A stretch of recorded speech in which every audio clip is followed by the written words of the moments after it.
Lancé en 2013, le Renault Captur s'offre cette année un léger restylage. Embarquez avec moi pour un test complet, bienvenue dans le Magoto.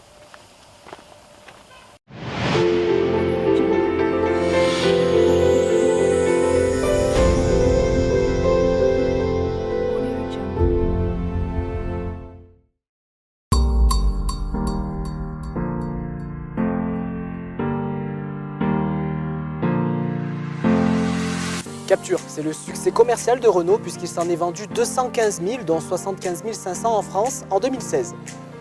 Cette phase 2 se dote de nombreuses évolutions qui sont malgré tout assez minces. On retrouve notamment une nouvelle signature lumineuse avec des feux à LED Pure Vision, des feux de jour en C, une calandre redessinée qui s'apparente à celle du Renault Kadjar avec quelques touches de chrome et des skis de protection au bouclier pour le rendre plus baroudeur.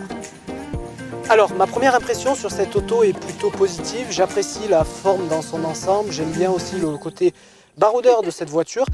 Et aujourd'hui, pour notre essai, nous avons donc la nouvelle finition haut de gamme Initial Paris. À l'intérieur, l'apparition des parties moussées et l'apparition des nouveaux matériaux donnent une meilleure qualité perçue, mais Renault n'est pas allé jusqu'au fond de la chose en refondant totalement ses panneaux de porte et son tableau de bord. On note tout de même l'apparition de nombreuses touches de cuir. Justement, la planche de bord et l'instrumentation sont plutôt sympas. On retrouve deux compteurs à aiguilles, un pour le compte-tours et un pour la jauge d'essence, ainsi qu'un afficheur numérique qui vous affiche la vitesse. Sur la console centrale, on retrouve l'écran tactile ainsi que les commandes de chauffage. Sinon, le Captur est toujours autant modulable, c'est ce qui fait son succès. D'ailleurs, il y a toujours cette boîte à gants de tiroir de 11 litres, pas très pratique d'ailleurs si quelqu'un est assis côté passager. Il y a de nombreux rangements un peu partout, une banquette coulissante, un coffre à double plancher et un volume de chargement de 377 à 1235 litres. Du côté de l'habitabilité, deux adultes voyageront de façon confortable. À l'arrière, on peut également noter la présence sur tous les sièges d'un cuir Nappa. On termine avec la motorisation avec aujourd'hui le 120 chevaux en boîte automatique EDC de 4 cylindres en essence. Il est maintenant temps d'aller essayer ce Renault Captur sur la route, c'est parti.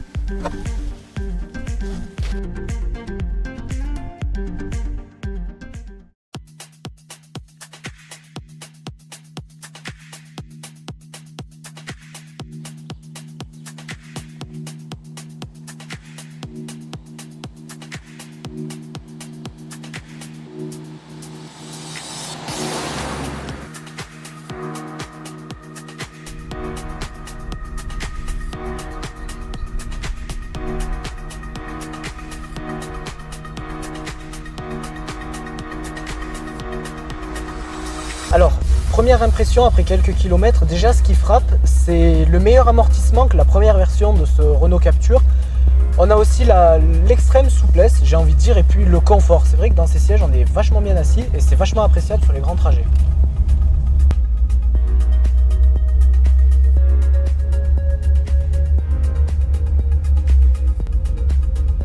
Allez, donc à l'entrée de ce tunnel, nous avons pu donc essayer le système qui a permis d'allumer automatiquement les feux de cette voiture. Alors, option qui est plutôt sympathique et plutôt appréciable, puisque c'est vrai que c'est plutôt pratique.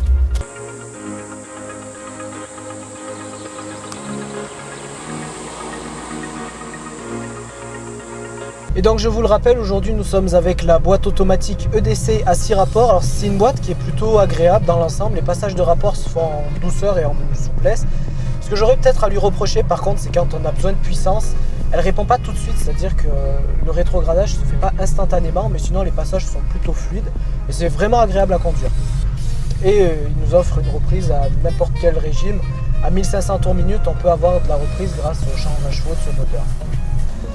Concernant ce Renault Captur, vous avez donc 6 motorisations disponibles, 3 moteurs essence de 90 à 120 chevaux, donc 120 chevaux c'est le moteur que nous essayons aujourd'hui, et pour le diesel c'est de 90 à 110 chevaux, avec des réservoirs pour chacune de ces motorisations de 45 litres.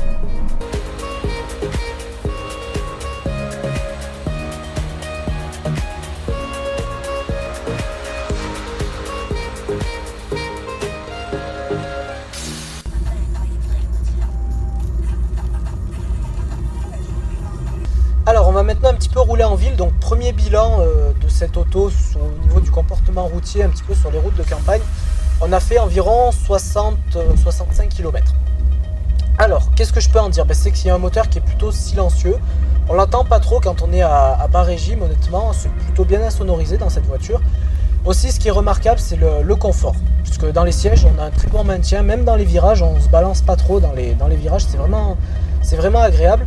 Et au niveau du comportement, on a vraiment cette sensation d'agilité de la voiture. Puisque voilà, on peut passer des courbes qui sont assez rapides. On peut les passer à 90 km/h sans poser le pied sur le frein. Et on n'a pas l'impression qu'on va sortir de la route. Maintenant, ce qu'on va faire, c'est qu'on va un petit peu rouler en ville. On va faire une petite dizaine de kilomètres en ville et après on va aller essayer un petit peu les différentes options que l'on a sur cette voiture. J'ai surtout envie d'essayer l'Easy Park Assist puisque c'est la première fois que j'en teste un, donc j'ai vraiment envie d'essayer. Alors on va maintenant parler des options de série qui composent ce Renault Captur en finition Initial Paris. Donc déjà quelques options que j'ai plutôt appréciées, c'est notamment le système de sonorisation qui est plutôt bien, c'est un système Bose qui apporte un son qui est plutôt péchu avec quelques basses et ça va être plutôt agréable à écouter pour écouter certaines musiques. Alors on a les sièges bien sûr chauffants et qui sont en cuir, on a les clignotements à défilement, on a le système multimédia en lui-même qui est plutôt ergonomique et plutôt pratique, j'y reviendrai juste après. On a le démarrage sans clé aussi qui est très agréable et le verrouillage automatique des portes si jamais on s'éloigne de la voiture.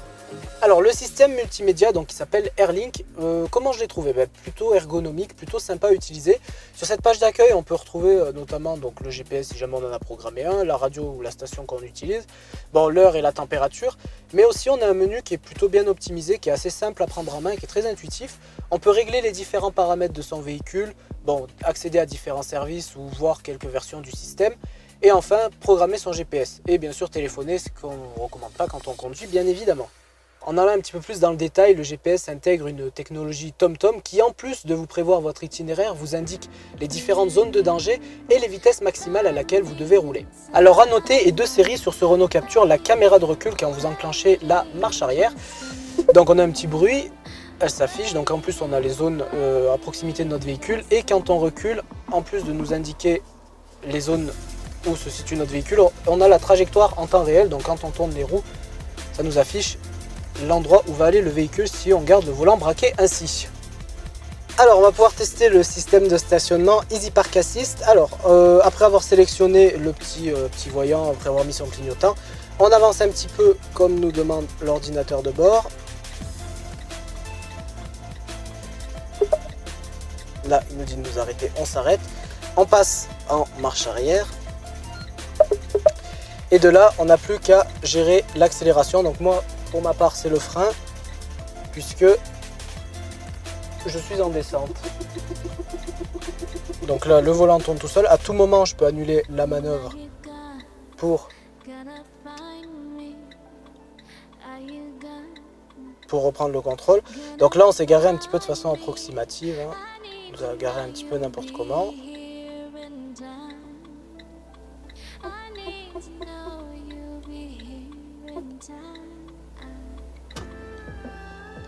Alors, bilan de cet essai, cette nouvelle finition Initial Paris est très bien équipée. On commence petit à petit à toucher certains premiums. Ces nombreuses évolutions devraient faire qu'il va rester le leader dans ce segment. Cependant, il faudra tout de même faire un effort financier puisque cette version aujourd'hui à l'essai coûte plus de 27 000 €, soit 3 400 € de plus que la version en dessous qui est la version Intense. Alors, ce que j'ai adoré sur cette voiture, c'est son style qui est plutôt agréable, sa modularité et son habitabilité. La hausse de niveau également grâce aux nouveaux matériaux que nous avons vus tout au long de cet essai et les nombreuses possibilités de personnalisation. Ce que j'ai moins aimé par contre, c'est les jantes de 17 pouces qui occasionnent quelques tremblements, le système Easy Park Assist qui est un petit peu compliqué à maîtriser au début et qui ne fonctionne pas toujours très bien si je puis dire. Et on peut aussi avoir quelques lacunes d'équipement qui ne sont pas présentes de série sur cette voiture alors qu'un 2008 par exemple va avoir certains équipements que ce Captur n'a pas. Ma note finale serait donc de 8,5 sur 10. Le Magoto c'est terminé, à bientôt dans un prochain épisode.